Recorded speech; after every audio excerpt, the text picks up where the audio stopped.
Hey, let's talk about voting, specifically in regards to the ongoing discussions regarding voting in the upcoming US presidential election. You know, the exact same discussion from 2016 and 2020. Now, in general, my stance on elections where all the options suck is that if you don't have any other more pressing commitments on the day, you might as well just head down to the polls and vote. Just spend a couple of hours voting for whoever it is that you consider to be the least bad. Don't waste any of your time actually advocating for or supporting the candidates or anything like that. Rather, just show up and vote if you're able to, because, you know, why not? I'm not going to break your balls over it if you don't, though. But this time around, in regards to the US election, there's another factor.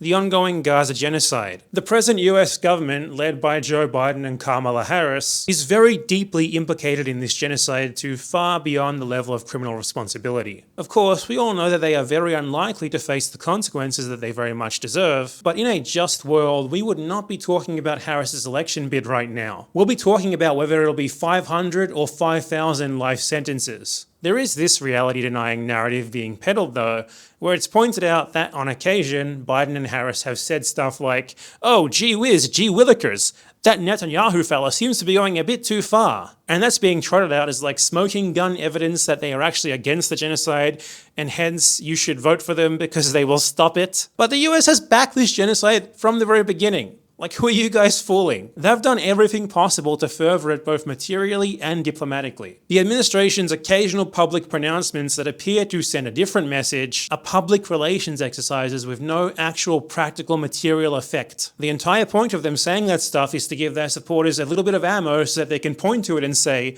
"Hey, look, Harris said the right series of words. She's actually against the genocide, so you have no excuse not to vote for her now." While they ignore the 10 shipments of American bombs that left port for Israel that very day, sent by the very government that she is the second in command of. When the US wants to force a much smaller and weaker country undergoing a military action that it disapproves of into changing its course, it doesn't look like this. It looks like this. In every way that actually matters, Joe Biden and Kamala Harris are themselves active participants in this genocide, with clear command responsibility as the leaders of the very country that is primarily responsible for propping Israel up in the first place. And this is precisely what you would have expected of them. It's not like their support for Israel is something new. They both have long and storied histories of supporting it in all kinds of its crimes, long before this specific and particularly severe one began. I mean, Netanyahu just toured the US Capitol to rapturous bipartisan applause. Who is it that you guys think you're fooling here? And while we're on the topic of these ridiculous partisans for Biden and Harris, they often like to frame themselves as merely reluctantly voting for these candidates, because they are the least bad of the two on offer, and they simply have no option but to vote for them. You know, it's not that they actually support them for real or anything. It's actually really lamentable and sad. They're basically being forced at gunpoint to vote for child-killing Kamala. This is incredibly hard to square with the way they actually treat these candidates, though. Take those who claim to be reluctantly voting for Biden back in 2020 as an example, even before the present Gaza genocide existed as a factor. It became very clear after the election that they weren't simply casting a reluctant vote for a war criminal segregationist rapist, simply because the alternative was even worse, with the somber tone that you would expect coming from people in a situation like that, who are supposedly being backed into a corner and practically forced to vote for the guy. Rather, they outright took to creating positive propaganda to support him, and cheerlead his supposed accomplishments, because they were supporters all along who had strategically pretended otherwise, either to try and sway undecided voters to their candidate, or in the case of content creators, because it wouldn't be cool or profitable enough for them to simply own what they actually believe, so they instead chose to frame themselves as far more radical than they actually are for the election cycle. It's the same thing again here, and from the exact same people too. The same sort of support coming from the same supposedly reluctant Democrat supporters. Except this time around, it really doesn't quite hit the same to make epic memes out of the Democratic Party leaders when everyone and their dog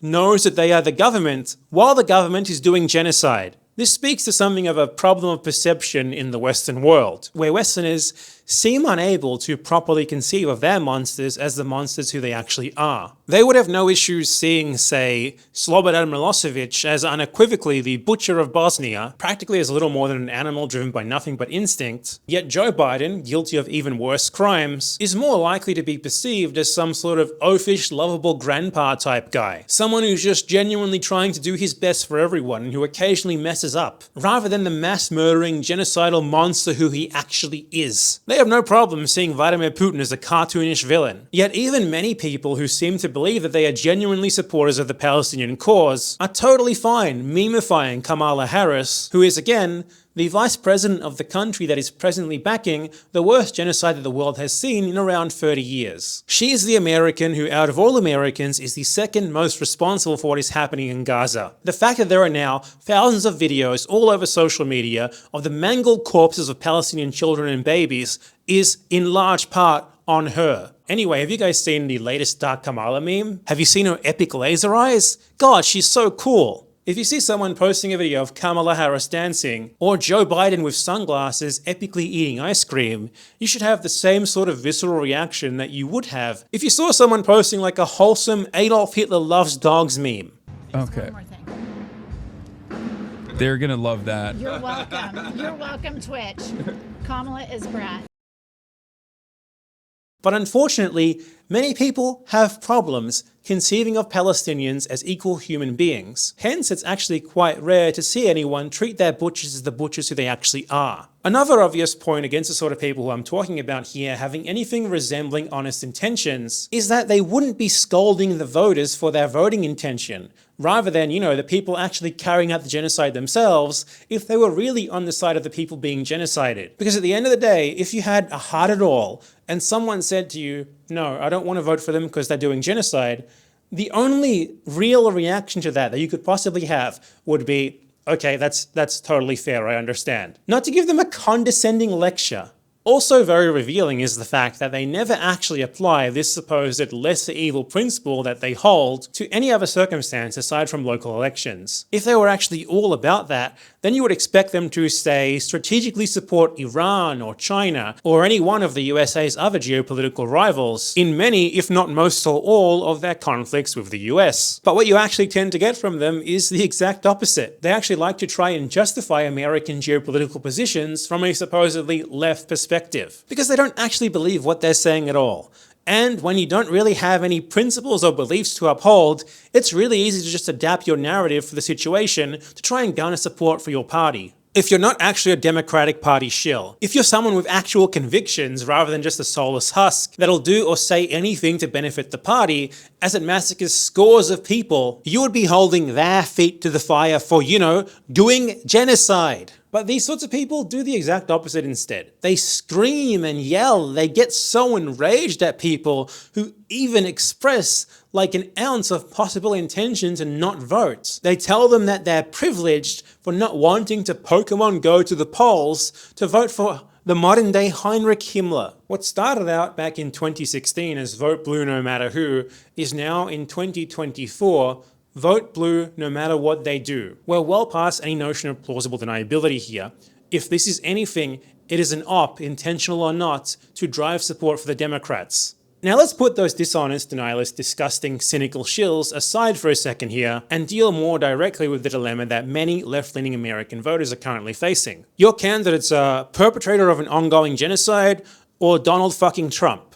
So what the hell do you do? It's a very complicated situation, right? Well, no, it's actually not at all complicated, because genocide never is. Regardless of any unfalsifiable hypotheticals about who would be less bad in the future, the fact of the matter is that the Democrats are in power now. The genocide started while the Democrats were in power. They have enabled it and supported it the whole way through. And again, this is happening right now. The mangled corpses of hundreds of thousands of Palestinians at least, who have been massacred since October 7th, lie firmly at their feet, not at Trump's. He's not the one who has been in power while they've been doing this. What message does this send exactly to the victims of genocide in Gaza, to American politicians, and really just the people of the world in general, if you're gonna just shrug and vote for the genociders anyway? Now, of course, electoralism is not exactly a very potent road, and Americans definitely owe far more to the rest of the world than just voting or not voting as the action that they take or don't take in support of the people of Gaza. But your vote, small as it may be,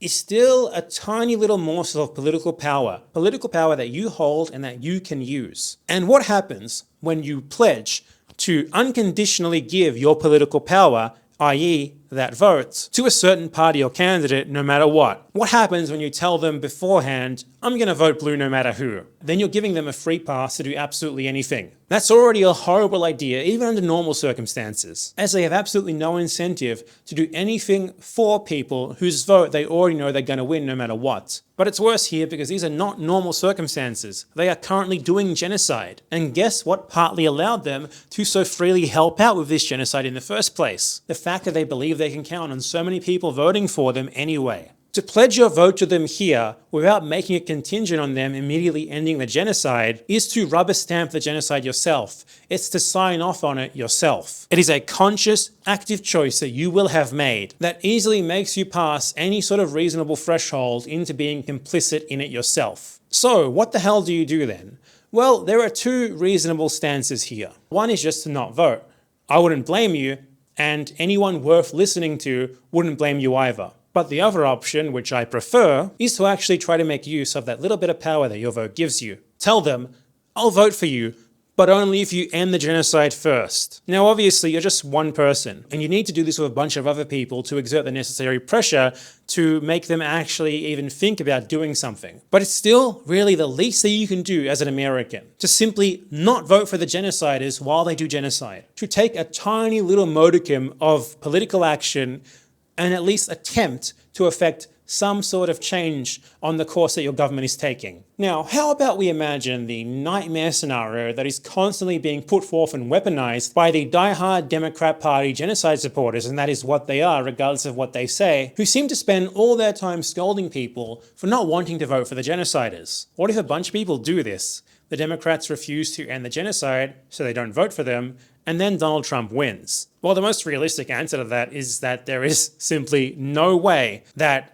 Americans taking a principled stance against genocide are in sufficient number that they could ever really have any sort of deciding influence on the election. Americans, unfortunately, by and large, seem to either love or be indifferent to genocide. But setting that aside and entertaining this dumb hypothetical anyway, that would clearly then be the fault of the Democrats for refusing to end the genocide to win those people's vote then. Wouldn't it? Not the fault of the voters for refusing to go along with the genocide. Like, how depraved are you people to even make arguments like this as scores of children are being massacred every day by these people? Nonetheless, clearly there is at least some element of risk, however small it may be in comparison to the risk that every single Gazan is living every single day, thanks to the actions of the government that you guys are debating voting for or not, to the well-being of at least some Americans if Trump wins. But all real political change only comes with risk. It only comes with putting something that you have on the line, either for your own benefit or the benefit of others. And if you're not even willing to take this really tiny, minuscule, really, honestly, not risky at all risk for the people of Gaza, then I think it's safe to say that in all meaningful respects, you don't actually want anything to change. You are fine with the status quo, occasional genocide and all, provided that it doesn't arrive to affect you personally. You know, you get a relatively, at least compared to the way that people in other countries live, good deal out of your country's imperialism. So why would you put anything that you or your friends have on the line, even a tiny little bit, for the benefit of some babies being slaughtered on the other side of the world, right? That's how a lot of people tend to think, though they would never dare actually admit it. So you can be like that, or you can finally say that the buck stops with you, or at least you can try to make it stop with you. You can stop election after election doing the same exact thing and allowing yourself to be scolded into voting for the Democrats without even being assured of getting anything back in return. Because that this election is being contested by the vice president of genocide and a senile fascist reality TV star is itself the end result of nearly a decade of Americans being scolded into doing exactly that. And look where it's gotten you. Right back to square one, except this time with an ongoing genocide tacked on. In 2016, you had to vote blue no matter who to stop the fascist danger. In 2020, you have to vote blue no matter who to stop the fascist danger. It's 2024. The ones who are supposedly going to stop the fascist danger are again in an election against the same fascist, and they have proven that they are hardly much different to the fascists anyway by carrying out a Holocaust in Gaza. There's a point where you simply have to say enough is enough, we gotta do something else, and take some level of risk to potentially enact some level of change to better things in the long term, both for yourself and for others. Take some tiny potential risk with your own short-term comfort and put pressure in those who are currently violating the comfort of millions of others by blowing them to smithereens. So quite simply, tell them, if they want your vote, they have to end the genocide. No ifs, and or buts about it. They have to end it. Now. They're in power now. It can't be a post-election thing. They have to do it now. And I mean, end it. Not just meaningless, actionless statements, no more coddling the Israeli narrative, no more fake bullshit ceasefire proposals, and end pulling support, doing everything possible to stop it. And if those in power don't heed your warning and continue their course regardless, then don't vote for them. That they do not do enough to earn your vote by ceasing to commit genocide would never be anyone's fault but theirs, regardless of the narrative that their disgusting, genocidal, denialist supporters like to go with. If stopping Donald Trump from becoming president is really such an overwhelmingly important goal, as they like to say, then they should be willing to stop the genocide to get the votes that they need to defeat him. And if they don't consider your vote to be consequential enough that they're unwilling to do that in order to win it, then it really shouldn't bother them at all if you stay home on election day. They really have no good response to that.